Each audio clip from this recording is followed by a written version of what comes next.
Uzun bir dağ çıkıntısını dolaştıkça, göl, derin bir körfez gibi önümüzde açıldı. Bu koy, kayalıklara yakın bir şekilde uzanıyordu. Vadi kuşatılmıştı ve Bard Pass'a girişimizi yapmıştık. Şehrin eteğinde kısmen su kenarına yakın düz arazi, kısmen de inşa edilmiş bir koy uzanıyordu. Dik tırmanışın ötesinde Huitsilan kasabası vardı. İlk dikkat çeken şey, yüksek bir bacaydı. Oradan kalın siyah duman fışkırıyor, büyük ve sağlam bir binanın üzerinden yükseliyordu. Arkeolojik açıdan bu bacanın görüntüsü bende büyük bir hayranlık uyandırdı. Rayburn'da, mesleğiyle ilgili her konuda çok iyi okumuş biri olarak, aynı şaşkınlığı yaşadı.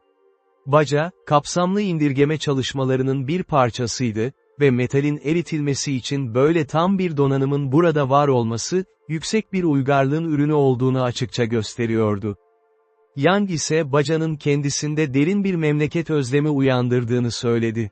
Çünkü baca, tuğla yerine taştan yapılmış olması dışında, doğrudan sırt bölgesinden buraya nakledilmiş gibi görünüyordu.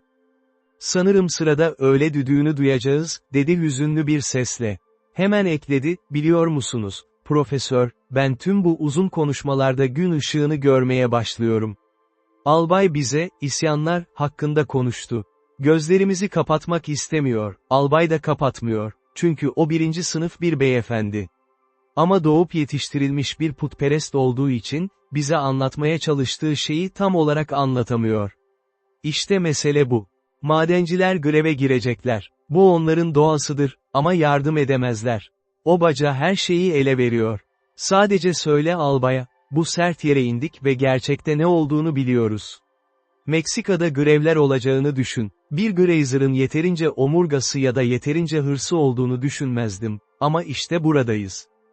Ancak Young'un teorisine çok fazla güvenmiyordum.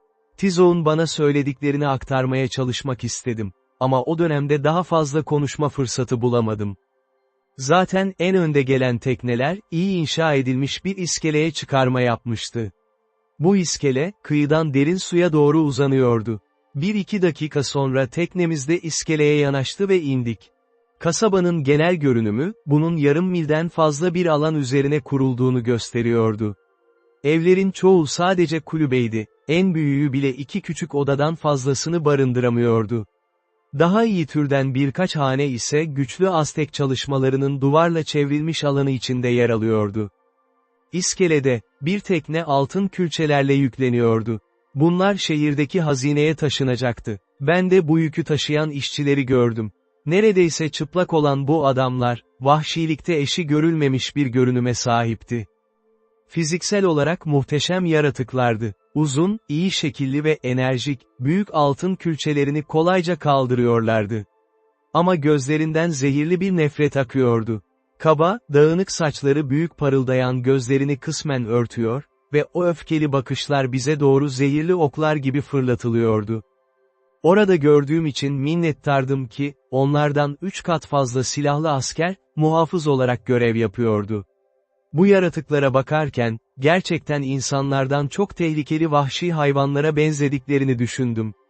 Tizo'nun uyarısını hatırladım. Onları müttefik olarak almanın ne kadar büyük bir risk olduğunu. "Başlatmak en kolay," dedi Young, durumu anlamaya başladığında. "Ama ben bilmek istiyorum, onları durdurmak istediğimizde, frenleri nasıl basacağız?"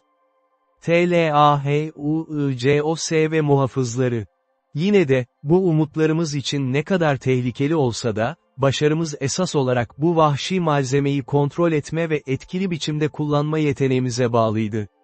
Neyse ki tüm güvenimiz vardı. Amacımız bu tehlikeli kütleyi, çok sayıda eğitimli ve güvenilir askerle mayalamaktı. Bu askerler savaş gücümüzün temel çekirdeğini oluşturuyordu. Bunlara ek olarak, hem köle hem de özgür insanlardan oluşan daha büyük bir toplulukla da birlikte hareket edecektik. Düzenli askerler değillerdi ama, halkın arasından bize katılacaklarına güvendiğimiz savaşçılardı. Konseyin kararlaştırdığı bu eylem planı, gölden aşağı inerken Tizok tarafından bize anlatıldı. Rayburn'u yanımda bulduğuma sevindim, çünkü onun yargısına büyük saygı duyuyordum. "Eğer burada kalmayı bekliyorsam, profesör," dedi Rayburn, "bu planlardan pek memnun olmayabilirim. Programın savaş kısmı fena değil. Tilahuikolarını rahip kaptanın ordusuna karşı savaşmaya ikna etmekte zorlanmayacaklar, dövüşmek onları her şeyden çok memnun edecek olan şey. Ama sorun nerede biliyor musunuz? Dövüş bittiğinde ve yeniden yapılanma başladığında. Böyle bir topluluğu savaşçı yapmak bir şey, ama saygın vatandaş yapmak bambaşka bir şey. Sorun orada olacak. Benim açımdan, ordularını ne kadar çabuk şekillendirirlerse ve dövüş kısmını bir yere koyarlarsa, o kadar iyi. Konsey üyeleri ise ellerindeki işi ilerletmek için Rayburn'dan çok daha hevesli görünüyordu. İskeleden doğrudan kasabanın merkezindeki çevreye gittiler.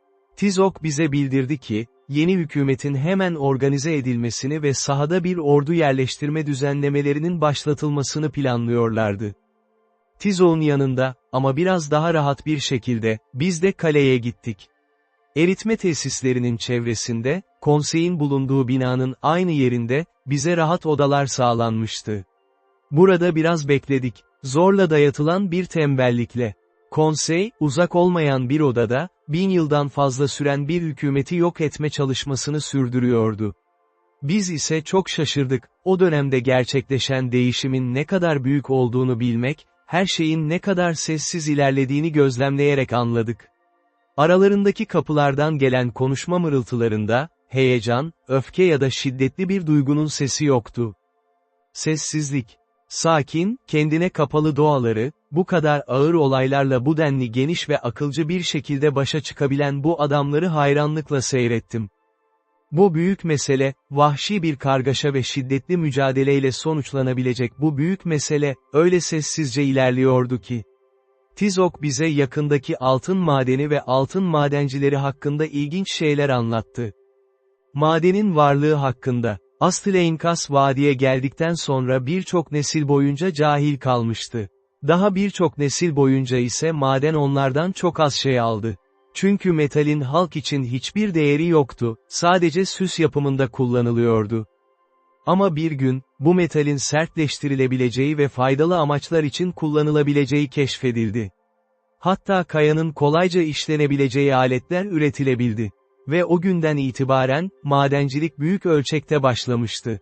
Sürekli artan bir ölçekte. O zamanlar bulunduğumuz yerin altındaki tüm dünya, diyordu Tizok, bal paletleriyle dolu pasajlarla doluydu. Çeşitli damarları takip eden bu pasajların sonu yoktu. Her damar tükendikçe, bir başkası bulunuyordu. Ve böylece o büyük dağ sırasının tüm altyapısı, devasa bir altın kütlesiydi.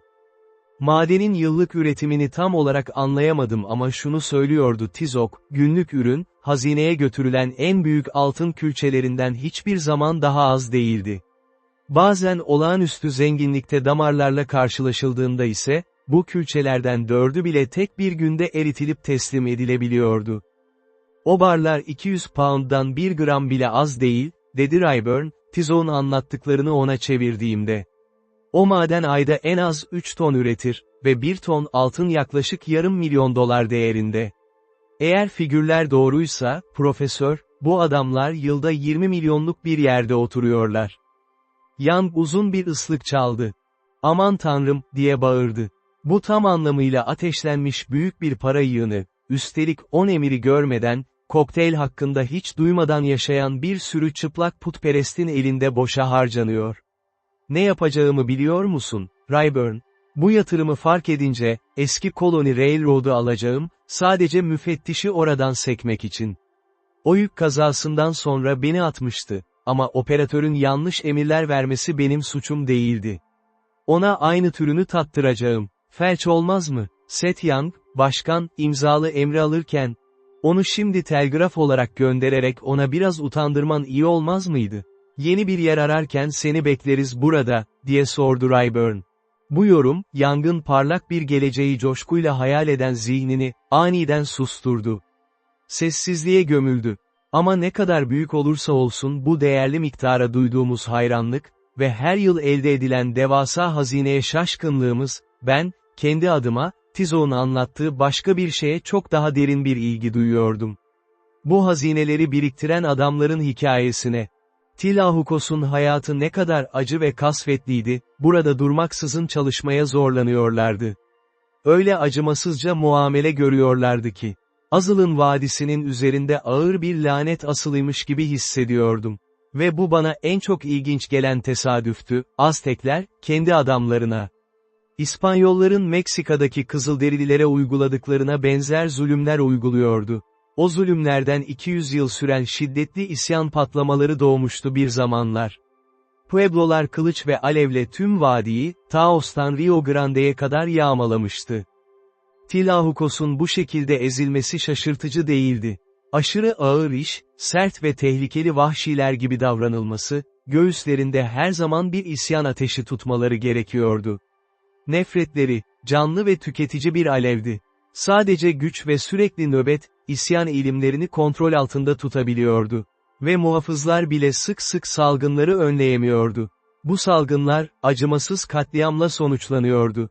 Çünkü o çaresiz yaratıkların intikam özlemi, söndürülemez bir tutkuyla yanıyordu. Tizo'nun söylediğine göre, çok uzun zaman önce, yalnızca bir kez, Tlahucos'un kendilerini bu zalim kölelikten kurtarmayı başardığı olmuştu. Ve o zaman efendileri, gücü değil, stratejiyi kullanmak zorunda kalmıştı. Tüm mesele, dedi Tizok, artık yarım hatırlanan bir gelenekti. Ama ana detaylar açıktı. O uzak zamanlarda, olağanüstü zengin bir damar, Bard Pass'a doğru çok uzun bir mesafe boyunca takip edilmişti. Ve galeri, parmaklıkların ötesine taşındı, çok altlarından geçti ve böylece istikrarlı biçimde yükseldi. Ta ki kanyona bir çıkış açılana kadar. Bu işin sırrı, kapıyı açan adamlar arasında saklanıyordu. Onları koruyan ve bedenini kanyona doğru uzatan muhafız, böylece en etkili şekilde o arama erişiminin dışına çıkarıldı. Açtıkları açılış, dikkatlice kapatıldı. Ve biraz daha ilerlendi. Ta ki maden müdürü cevher damarının sonuna kadar takip ettiğini açıkça görene dek. Tizok, Tlahucos'un bu şekilde ne kadar zaman geçirdiğini bilmiyordu. Ama kaçışları acelesiz alınmamıştı. Çünkü çok sayıda belgeyi ve savaş için büyük miktarda silahı, faydalı ev malzemelerini de taşıyorlardı. Kesinlikle şunu söyledi, tüm planları hazır olduğunda ayağa kalktılar. Muhafızlara karşı ani ve cesur bir şiddetle, kaleyi ele geçirdiler. Kuvvet subayları için ciddi bir huzursuzluk fırsatı doğmadan, onları öyle dar bir yere sürdüler ki, teslim olmak zorunda kaldılar. Açlıktan ölme korkusu, hızla boyun eğdirdi onları. Ve kaçanlar, kadınlarını ve çocuklarını da kaleye taşıdılar. Kuşatma altında kaldıkları yere. Ama o kadar büyük bir kalabalık geri çekilmişti ki, mekanın üzerinde garip bir ıssız sessizlik asılı kaldı. Kuşatıcılar bunu hayranlıkla izledi. Ve sonunda, karşılarında hiçbir muhalefet olmadan, kafesi kapatan ızgaradan girdiler.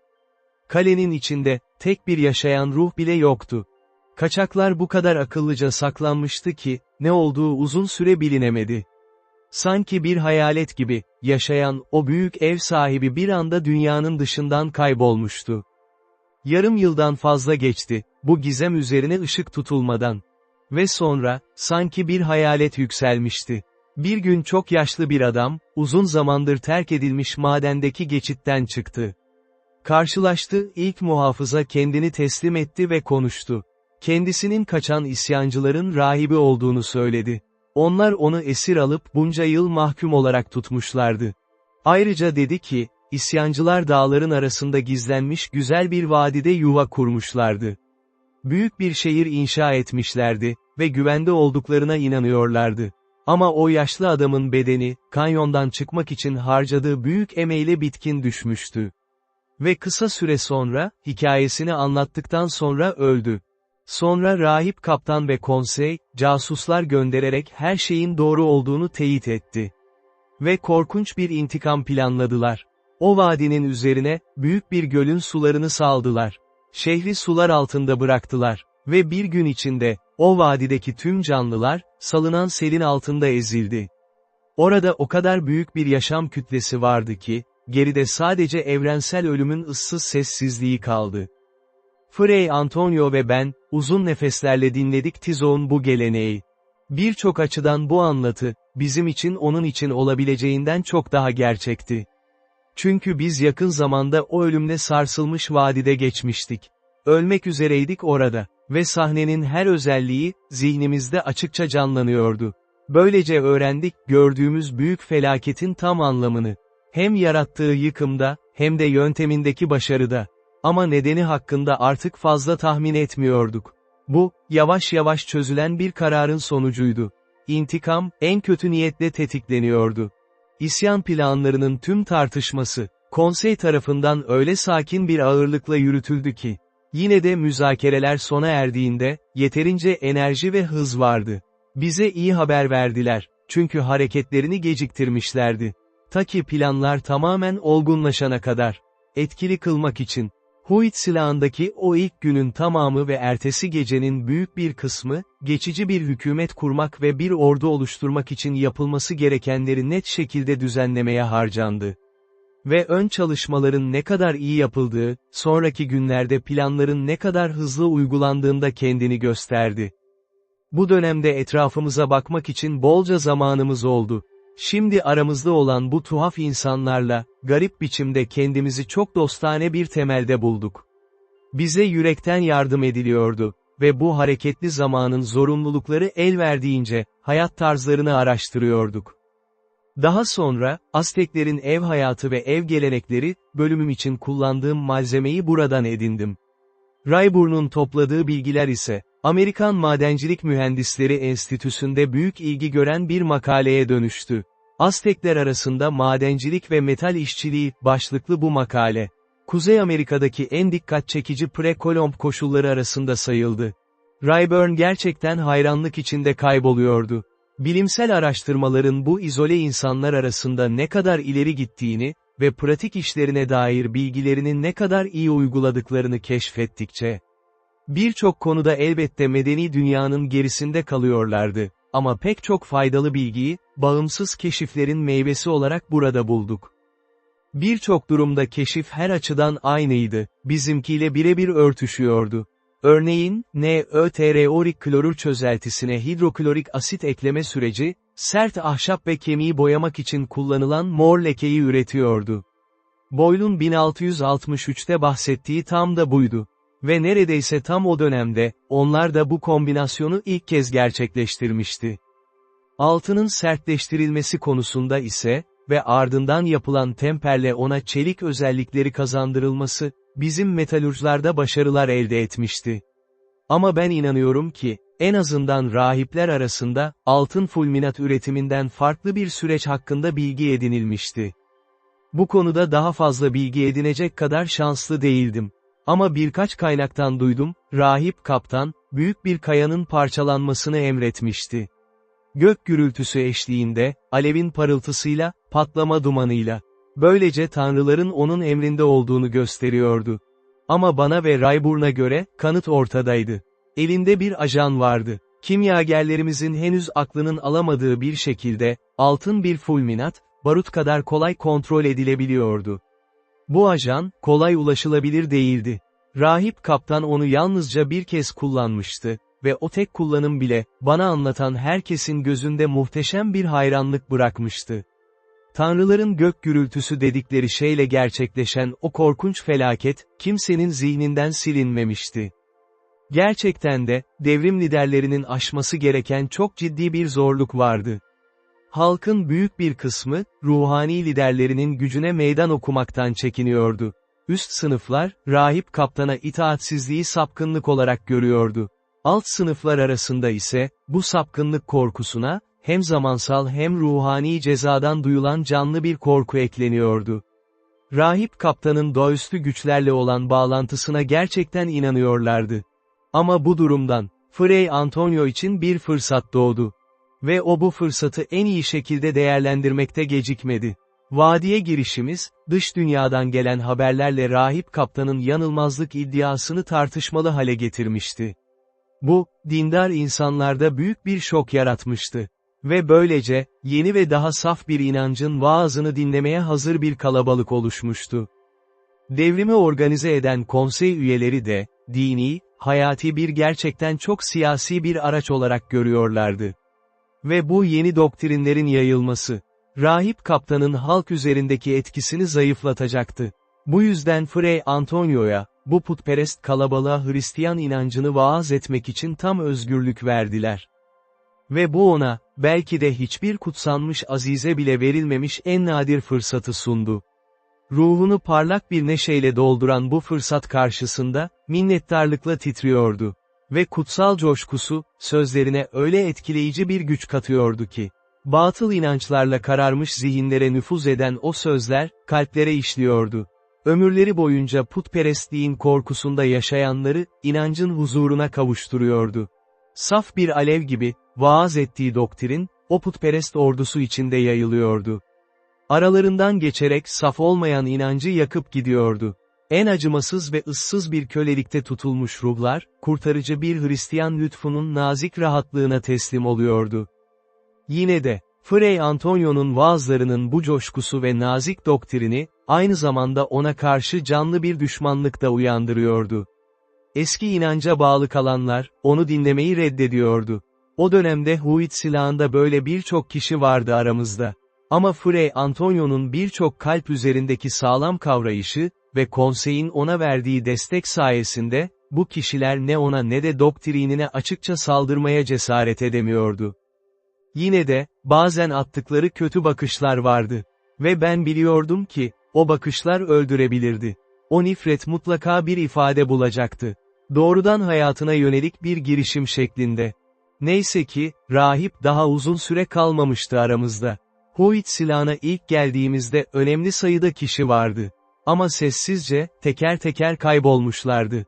Rahip kaptanın topladığı güce katıldıklarını biliyorduk. Ve kampımızdan oraya gidenler, eski inancı tehdit eden tehlikenin haberini de götürmüşlerdi. Çünkü Fray Antonio'nun ne yaptığını biliyorlardı. Ve bunun ne olacağından korkuyorlardı. Bu korku, kalbimizi kasvetli bir şekilde dolduruyordu. Tüm bunlar olurken, ilkel bir din ile çok gelişmiş bir din arasındaki bu çatışma ilginç biçimde devam ediyordu. Ve aynı zamanda, yeni bir hükümet kuruluyor, bir ordu organize ediliyordu. Hükümetin kurulması meselesi nispeten kolaydı. Konseyin çoğunluğu bizimle Culhuacan'dan gelmişti. Ve bu yeni durumun gereksinimlerine uyum sağlamak için, zaten kurulmuş ve kendi hükümetlerinde komuta etmişlerdi. Dönüşümün ne kadar kolay gerçekleştiğini görünce büyük bir şaşkınlıkla sevindiler. Üst sınıflar arasında, rahip kaptana karşı duyulan nefret o kadar güçlüydü ki, ona karşı dönme fırsatı büyük memnuniyetle karşılandı. Vadinin her kasabasında, konsey elçileri sıcak karşılandı ve kısa süre sonra, başkent ile göl kenarındaki birkaç köy dışında, yeni hükümet her yerde kuruldu. Ama bir ordu örgütlemek, çok daha zordu. Hem ahlaki hem de maddi ciddi engeller vardı. Düzenli birlikler olarak adlandırabileceğim şeyler, tam olarak eğitimli ve disiplinli askerler, pratikte tamamı rahip kaptana sadık kalmıştı. Onunla birlikte Culhuacan'daydı. Düzenli birlikler çeşitli kasabalarda dağılmış, hemen Culhuacan'a yönelmişlerdi. Bu kasabaların sivil görevlileri yeni hükümete geçmişti. Ama onlarla birlikte, neredeyse tüm rahipler ve eski düzene bağlı üst sınıf kişiler de ayrılmıştı. Bu genel hareket, en azından bizim için bir avantaj sağlıyordu. Kendi örgütlenme çalışmalarımızı rahatsız etmeden sürdürebildik. Ve şimdiye kadar bu, bizim için olumlu bir hizmet olmuştu. Ordumuzun çekirdeği, Tizo'nun komuta ettiği kolorduydu. Bart Pass'ı korumakla görevlendirilen son derece organize birlikler. Ve ayrıca, Culhuacan'dan bizimle gelen birkaç yüz adam vardı. Bu kaynaklardan, Tilahukos'u yönetecek düzensiz kuvvetin subaylarını çektik. Ama askerlerimizin ana küvvetini oluşturacak vahşileri organize etmek, yani Tilahukos'u, cesur bir hamle gerektiriyordu. Onları, o zamana kadar en amansız düşmanları olan muhafız askerlerle karıştırmak. Bu cesur planın uygulanabilir olduğunu, her iki tarafında olağanüstü bir şaşkınlıkla kabul etmesine borçluyduk.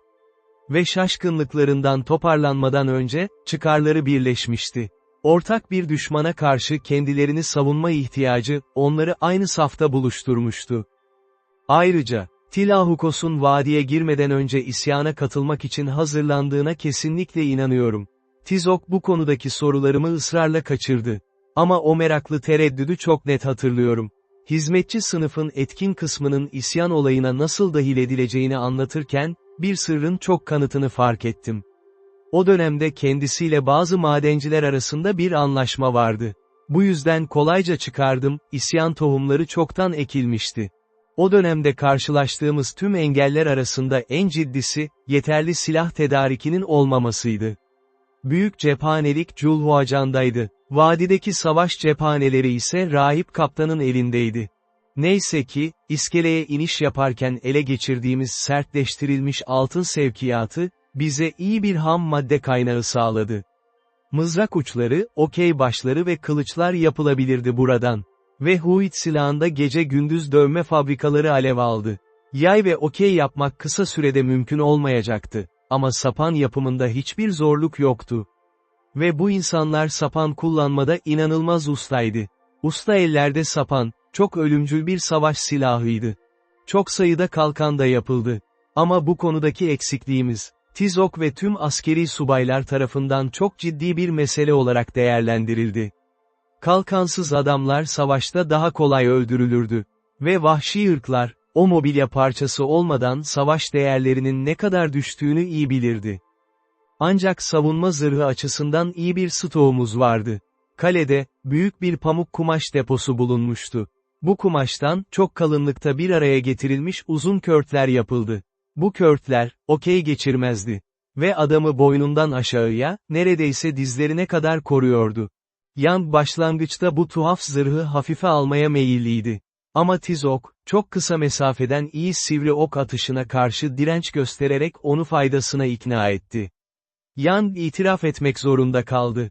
Albaya söyle, pes ettim ve bunu 1. sınıf bir fikir buluyorum, profesör, dedi. Ama eğer kafasına sokabilirsen, ona sadece şunu söyle, bu çıplak ordumuz o küçük geceliklerle donanırsa, hepsi bir otelden kaçan birçok adam gibi görünür. Gecenin ortasında yangından kaçan adamlar gibi. Yapılacak tek şey, mükemmel birkaç buharlı itfaiye aracı ve tüm kıyafetleri üstündeki bir kalabalık, bir sıra polisler. Sanırım görülen en komik ordulardan biri olurdu bu. Yapmak istediğim şey, onlarla savaşmak yerine tüm kıyafeti devletlere geri almak ve gösteri yapmak. Benito Nichols'u da içeri alırdım. O 1. sınıf bir adam, Benito, ve bir gösteri için patron el yönetici. Aztek savaşçı ordusu ve sirk kombinasyonu, derdik, ve daha hızlı dolar kazanırdık. Yangın sesi konuşurken değişti. Kısık bir hale geldi. Bu bana Pablo ve eşeğini düşündürüyor, dedi. Duraksadı. Sanırım bu zamana kadar ikisinden pek bir şey kalmadı. Hayır, sanırım kalacağım. Etrafta olan herhangi bir kavgaya müdahil olacağım. Çünkü o yaşlı şeytanla bizim çocuğunu öldürdüğü için işleri barıştırmak istiyorum. O iyi biriydi çocuk, profesör, ve, bu şeytani toz nasıl gözlerime giriyor da onları sulandırıyor. O son derece alakasız bir ifadeyle, çünkü tam o anda hiç toz esmiyordu. Yang aniden konuşmayı kesti ve uzaklaştı. Huit silahında yatarken Pablo hakkında konuştuğumuz tek sefer buydu. Çünkü o çocuk hakkında konuşmak, hepimizin kalbinde acı bir hüznü daha da derinleştiriyordu. Kendi kalbim ise neredeyse kırılmıştı. Onun hayatının pürüzsüzce devam edeceğini düşünürdüm, ama şans onu benimle buluşturmuştu. Ve bu beni, onu çok zamansız ve öyle acımasız bir ölüme taşımıştı. Ben de savaşın başlamasını çok arzuladım, intikamını almak için. Ve o intikam için, kısmen değil, tamamen kendi hayatımdan vazgeçmeye hazırdım. Gerçekten de, Frei Antonio hariç hepimiz, o savaşta sadece kötülüğü ve onun acımasızlığını görüyorduk. Hepimiz en çok bu hareketsizliğin bitmesini ve savaşın başlamasını istiyorduk. Pablo'nun hayatı pahasına öldürülmüş kişilerin hayatını boşaltma fırsatı için. Bu nedenle, yaklaşan sefer hazırlıklarının hızını memnuniyetle gözlemliyorduk. Ve her gün toplanan o düzensiz orduyu izliyorduk. İyi dövüş malzemesi gibi karışık bir kalabalıktan, savaşın ihtiyaçlarına oldukça iyi uyum sağlamış bir bedene dönüşüyordu. Gerçekte, bize şaşırtıcı geliyordu. Bu halkın savaşçı içgüdüleri ne kadar güçlüydü. Ve askeri işlerde ne kadar hızlı ilerliyorlardı. Ordumuzu sahaya hazırlamak, bu kadar kısa sürede bu denli etkili biçimde gerçekleşiyordu. Ve bizim şaşkınlığımız, bu gücün bu kadar hızlı ve etkili organize olduğunu görünce daha da büyüdü. İyi bir arada duruyorlardı ve savaşma saati geldiğinde, birlikte iyi savaşacaklardı.